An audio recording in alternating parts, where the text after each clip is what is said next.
саламатсыздар. Бүгінгі күнді қарашаның 17-сі сынып жұмысы. Тақырып сіздерде өсімдіктер және музыка. Және тура және ауыспалы мағына өтетін боламыз. Жазып алыңыздар. Өсімдік және музыка. Ал тура және ауыспалы мағына өтетін тақырыбымыз. Бүгін сіздерде тақырып тура және ауыспалы мағына. Тура мағына дегеніміз сөздердің бастапқы негізгі мағынасында күштеп тұратын. Мысалы, сіздерде адамның аяғы негізгі тура мағынада қолданылған. Адамның қолы, ыдыстың түбі нақты мағынада келтіріп тұр, қандай зат екенін тура мағынада күштеп тұр. Ал ауыспалы мағына дегеніміз сол тура мағынадағы сөзді көркемдік сөзбен үстемелеу мақсатында жеткізетін сөздерді айтамыз. Мысал келтіретін болсақ, сіздерде күннің көзі, жұмыстың аяғы, әңгіменің басы сынды сөздер бұлар ауыспалы мағына.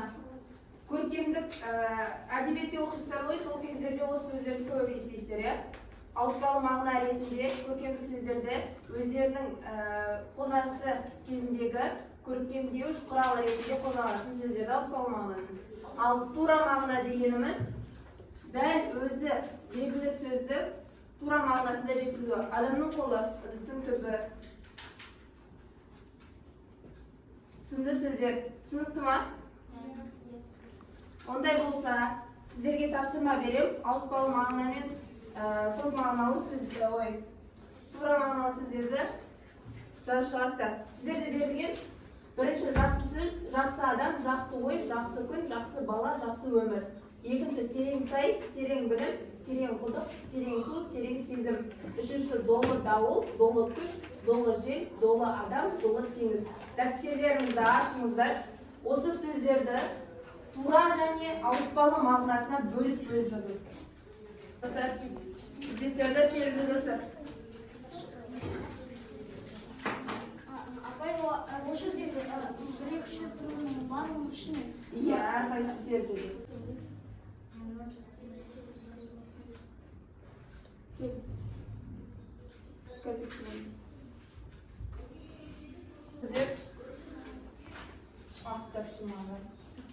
Жақсы бала тура мағынада қолданылады. Баланың жақсы екенін, жақсы адам тура мағынада. Терең сай, терең құдық, терең су, долы адам. Бұлардың барлығы тура мағынада қолданып тұрған сөздер. Ал ауыспалы мағына дегеніміз? Кім ауыспалы мағынаны жазды?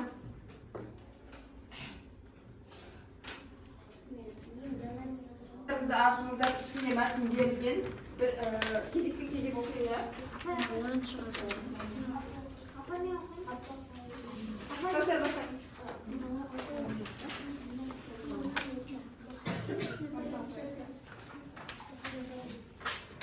Қасыңыз көтер.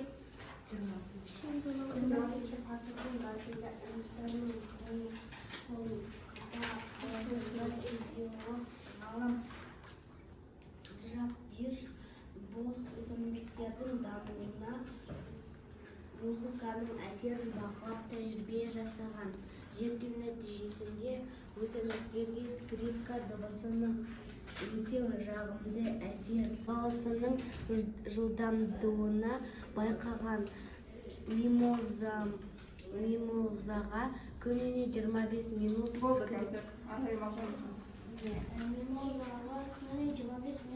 скрипкада ұрысса музыкасы ойналған. Музыка мимоза мен салыстырғанда музыка тыңдаған мимоза бірде Мәтіннен не түсіндіңіздер? Өсімдікпен мимоза Басқа. мимоза Мимоза? Жоқ. Тағы, кімнің қандай ойы бар? Мәтінге қандай тақырып қоя береді? Су десін. Өсімдіктер әлемі. Тағы қандай ойларыңыз бар? Zere, qanday taqirib qo'yar edingiz, Tahir? Bu жерде muzikaning o'simlikning o'sуіне ayta qo'yingiz. Bu жерде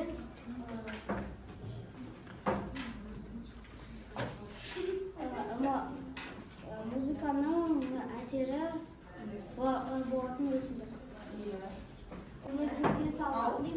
Iya. Сол скрипканың дыбысы арқылы ол жылдам өсетін болған, иә? Жалпы Пианино.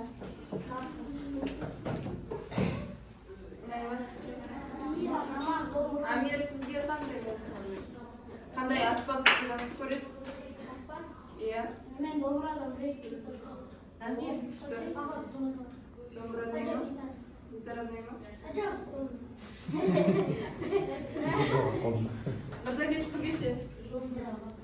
Домбыра ма? Қыздар, сіздер қандай аспаптарды жақсы көресіздер? Қарталастар ма? Балжаннан басқа кім аспап ойнай алады? Қалған ешкім аспап ойнай алмай ма? Қызықпайсыздар ма аспапқа? Иә, қыздар. Домбырада ойнай аласыз ба? Күн таққа.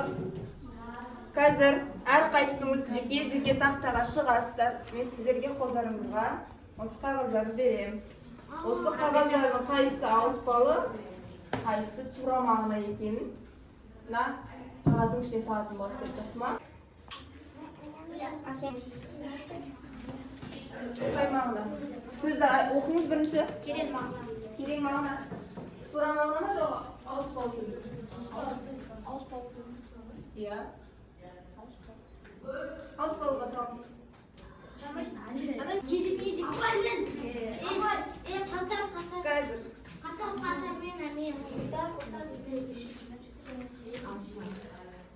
Қандай сөз оқысаңызшы? Бұлақтың көзі. Кеңіз.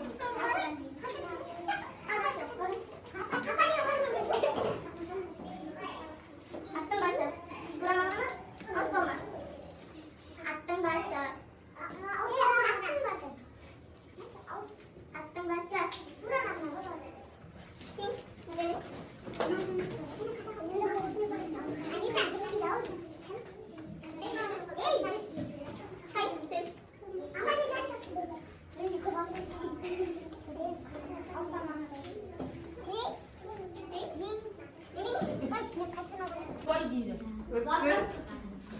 Герой. Қандай мағына? Биік тау ауыспалы мағына ма? Тура мағына ма? Иә. Келіңіз.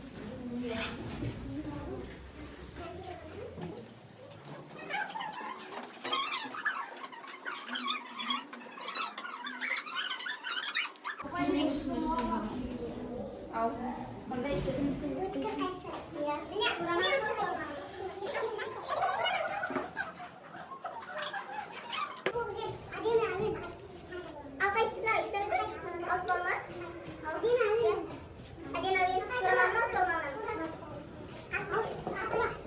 Бүгінгі сабақта не түсіндіңіз, не түсінбедіңіз, соны жазасыздар. Одан кейін тақырыпқа қиналдыңыздар ма, соны жазасыздар. Сабақта жөніндегі бір түйін сөз жазасыздар. Түсінікті ма? Иә. Апай, осының кезде 5 минут секілді бағалап. 5 минут? 1 мен 10-ның аралығында.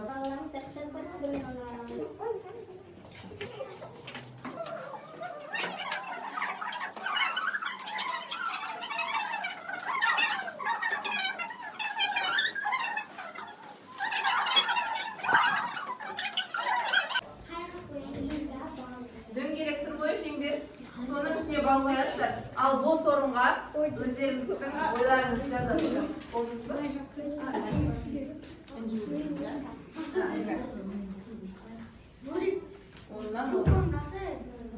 Мен бүгін сабақта ауыспалы және сабақ өтеді.